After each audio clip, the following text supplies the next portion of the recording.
The numbers are in for our final market report of the year, and the results are not what you might expect. This is your Tampa Bay real estate market update for December. Let's go.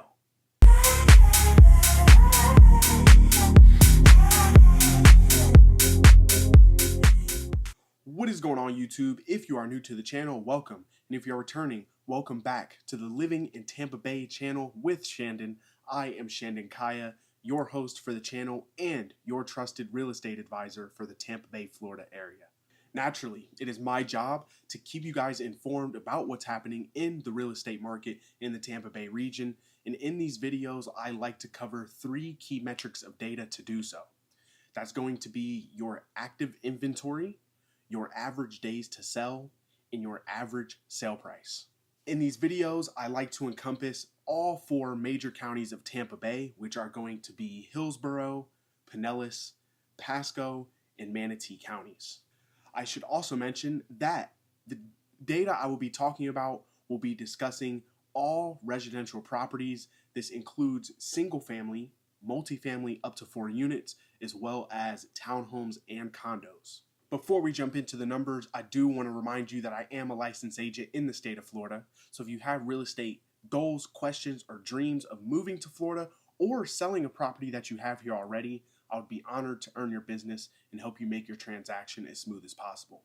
So I'm going to drop my contact information on screen so you can get in touch. So please don't hesitate to reach out, as I'm always here to be a resource for you. Okay, so when I pulled this data today, it caught me by surprise, so we're going to jump right into it. First up on our list is Hillsborough County with an active inventory of 6,391 properties, a decrease from what we saw in November, taking an average of 71 days to sell, an increase from last month, and an average sale price of $536,925, a huge increase from what we saw a month ago. Second is Pinellas County with an active inventory of 7,619 properties, taking an average of 72 days to sell, both decreases from what we saw in November, and an average sale price of $595,905. That is over a $100,000 increase from what we saw last month. Third on the list is Pasco County with an active inventory of 4,500 properties, a decrease from last month, taking an average of 71 days to sell, and an average sale price of $362,181, both increases from what we saw in November. And last but not least, we have Manatee County with an active inventory of 4,590 properties, an increase from what we saw last month, taking an average of 81 days to sell, and an average sale price of $538,243, both again decreases from what we saw last month. Alright, so there's a couple things that are immediately screaming red flags as we move into the new year. The first things are significant property value increases across Hillsborough and Pinellas County. Like I said earlier, over $100,000 in Pinellas County. And if you know, after the hurricanes last year, that such a significant increase should be a little bit concerning. An increase this great tells me a few things. One, the uncertainty from last year's hurricanes is gone, and people are, again, willing to pay the price to live near the beach like they were before Hurricanes Helene and Milton. 2, this could be indicative of the luxury market taking the average property value higher simply because the properties that are closing are in the $750,000 plus range, bringing the overall average up. Another pattern across 3 of the 4 counties is lessened inventory. And as we know with simple economics, that as supply goes down, demand tends to go up. And with active inventory decreasing and property values increasing, that is a simple supply and demand equation where the less that's available, the more the demand goes up. Hence, property values have gone up. And that is not what I was prepared for going into 2026.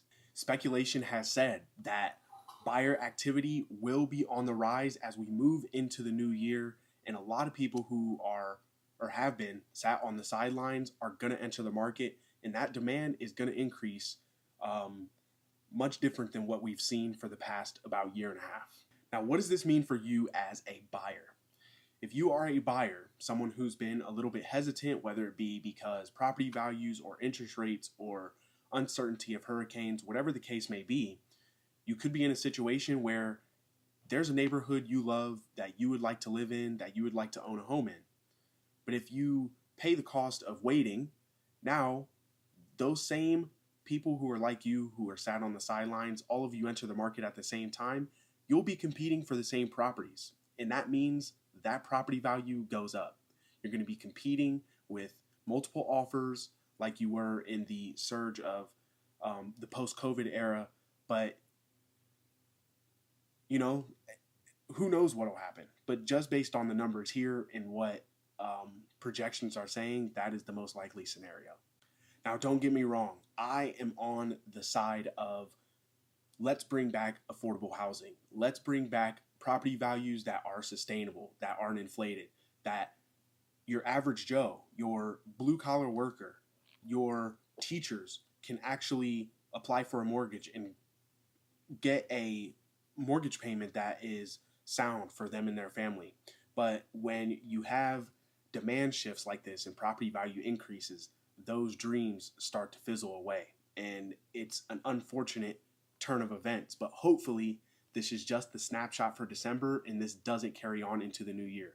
But I'm no psychic. I have no crystal ball. This is just my expectations of the market and how I'm perceiving this data. Now, if you are a seller, this means a couple things. One, you should be using this time now to prepare your property to get on the market. Get the property market ready. Do some winter cleaning if you would. Make those repairs. Get a pre-inspection, even a pre-appraisal if you're unsure of what your home might be worth. And then once all those things are done, take it to market in the new year. And as soon as this influx of buyers enters the market, you should have no issue getting your home sold. Now, our outlier here is Manatee County with rising inventory, decreasing property values, but still is amongst one of the more expensive areas in the Tampa Bay region.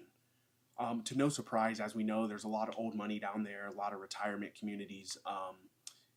But it was at one point looking like a place where people who are getting priced out of Pinellas and Hillsborough County might be moving to, but that might not be the case anymore.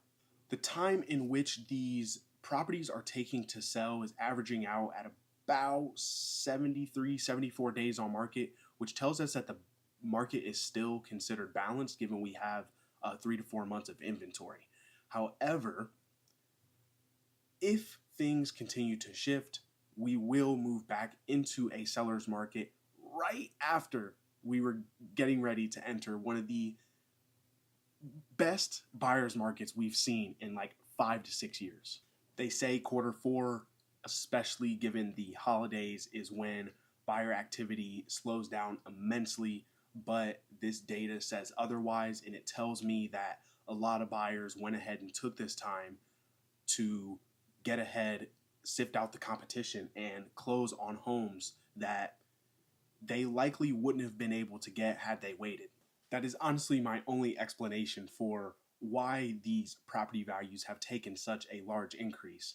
And of course, otherwise, like I said earlier, if the luxury market really played a huge role in Q4, but I think it's more likely that these buyers saw an opportunity for a slower market and went into these homes that they couldn't afford before and went ahead and made offers, and now they're closing on properties that they could have been priced out of even just by waiting 1 to 3 weeks, even a month.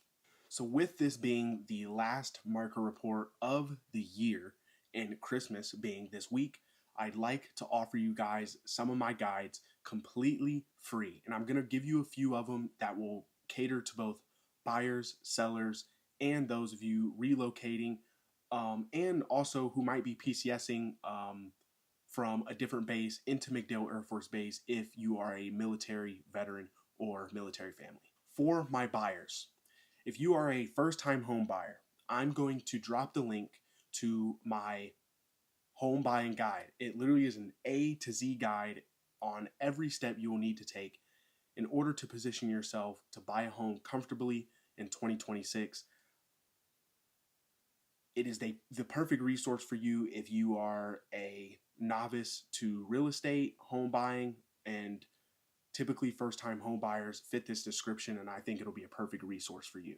The second one is going to be those of you who are relocating from out of state, looking to move to Florida, especially the Tampa Bay area. That is going to be my home buyer roadmap.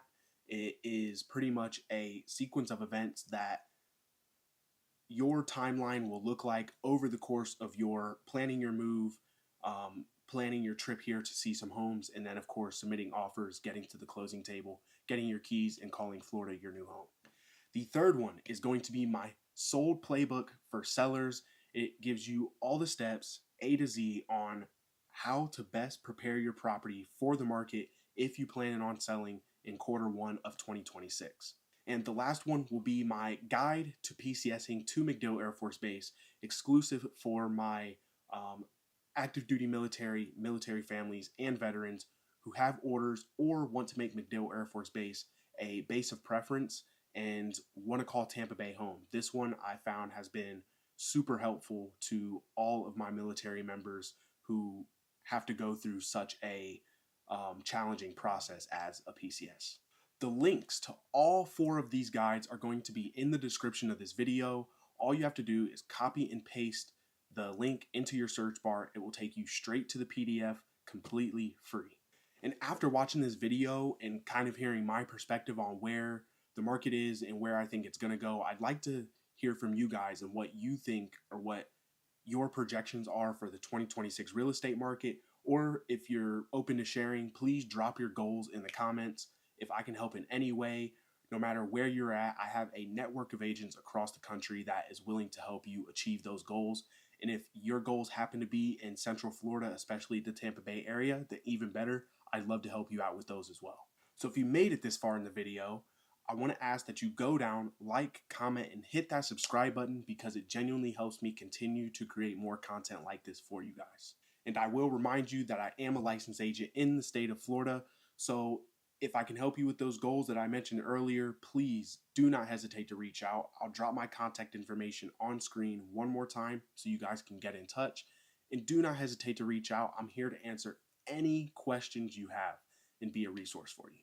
Now, I know these market updates can be boring of all the content I post, so I'm going to wrap it up here. I'll be seeing you guys in the next video and in the new year. Peace.